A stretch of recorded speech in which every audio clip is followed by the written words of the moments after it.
রাধা ওর বাচ্চাদের ভালোবাসতেছে, আর এটা আমাদের ছোট শুষ্নির বেটু, ওই দেখতেছে, ওর সহ্য হচ্ছে না। প্রবলেমটা কি আমরা একটু দেখে আসি। বাবা এই মারতেছিস কেন তুই? ওই ওর বাচ্চাদের ভালোবাসবে না, তোর মা তো ভালোবাসে না জন্যে।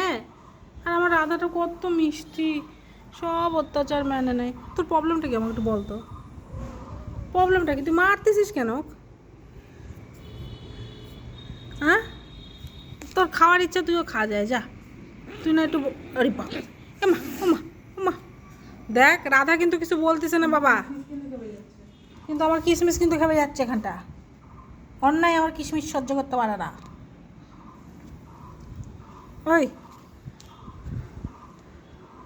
ওরে বাপ, ওরে বাপ, ওরে বাপ, কী হয়েছে বাবা? তুমি রাগু হয়েছো কেন? তো তুমি একটু কুন্টু কুন্টু কুন্টু এড়িয়ে বাবা, সবগুলো একই রকম দেখতে হয়েছে, একটু একটু বড়, এগুলো একটু ছোট। আমি নিজেই এখন আর চিনতে পারি না। রাগ দেখাচ্ছিস কেন?